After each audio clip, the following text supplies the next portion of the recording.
I told myself I wasn't going to make this video, but here I am going against myself anyways. And honestly, I don't care about all of this internet drama.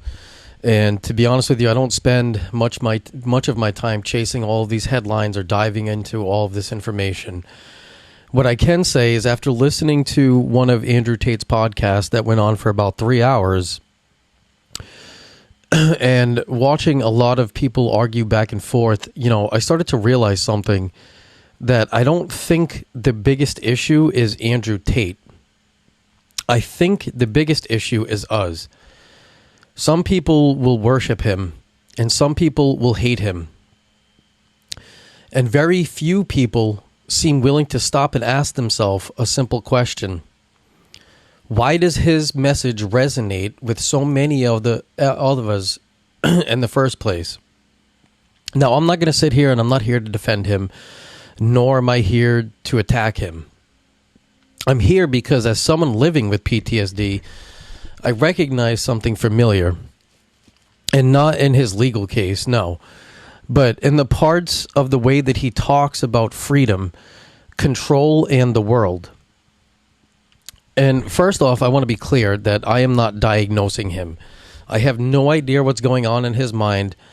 I'm simply talking about my own experience, and I'm referencing how he constantly mentions his PTSD, especially in this interview. Now, there have been periods in my life where I became so focused on one goal, on one belief, or on one direction, that everything else kind of disappeared. That's what they call disassociation. It felt like a level of freedom. There are times where it felt like clarity, and it felt like everyone else that wasn't a part of that direction was trying to stop me from becoming who I was meant to be.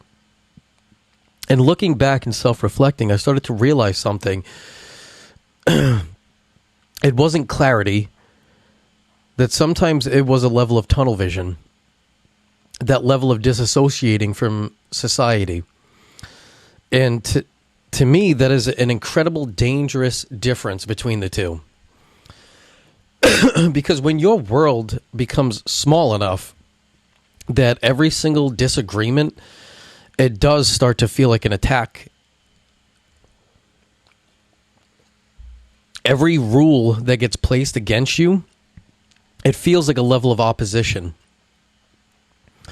And every single person who starts to question you becomes the enemy in your mind. I know because I've lived that. And there were times in my life when I thought to myself that if this does not go my way, I will burn this whole motherfucker down. And during those time periods in my life, I called it strength.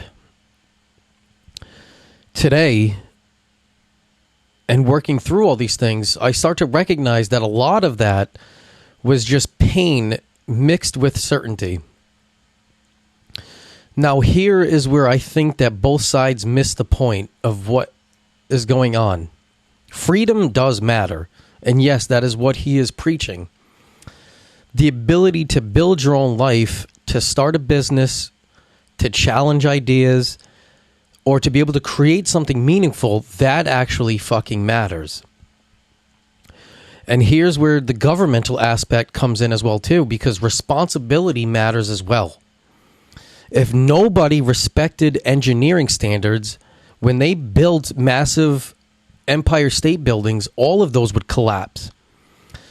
If nobody respected medical licensing, people would die when they go to seek care. If nobody respected any kind of basic laws in society, society itself would never function. Rules don't exist only to limit your freedom. A lot of these exist because other people's lives are affected by your choice.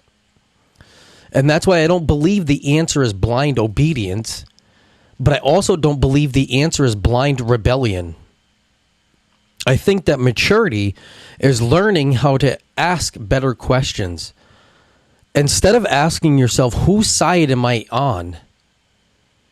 Why don't you start asking what part of both messages are true? And by doing so, then you can start asking even harder questions. What part of this am I refusing to see? Because that right there is where maturity starts to begin. And one thing that I've learned over the years is that every single public figure, whether it is Andrew Tate, a politician, a celebrity, a motivational speaker, or just any single human being that you admire, every single person can have their own ideas that are worth listening to, but also they have the same ideas that's worth questioning as well too. You don't have to idolize somebody to learn from them. You don't have to hate somebody to sit there and disagree with them. The moment that you stop thinking for yourself is the moment that you literally hand your life over to somebody else. And that right there is where it becomes real danger. It's not Andrew Tate. It's not the government. It's not social media. The danger is forgetting that your mind belongs to you. So here's what I would like to leave you guys with. And do not let me think for you. Don't let Andrew Tate think for you. And don't let anyone else think for you. Just listen. Question it. Reflect on the information that is given to you. Keep what you believe is true to you in your own life and let go of what is not. Because there are a lot of things that I can agree with what this man says.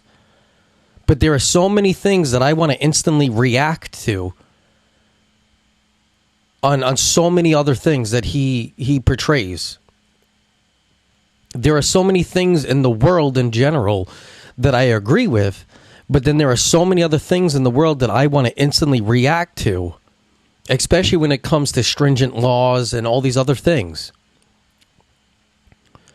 You have to learn to let go of what does not fit your life. Because the strongest mind isn't the loudest one. It's the one that's willing to change when the evidence changes.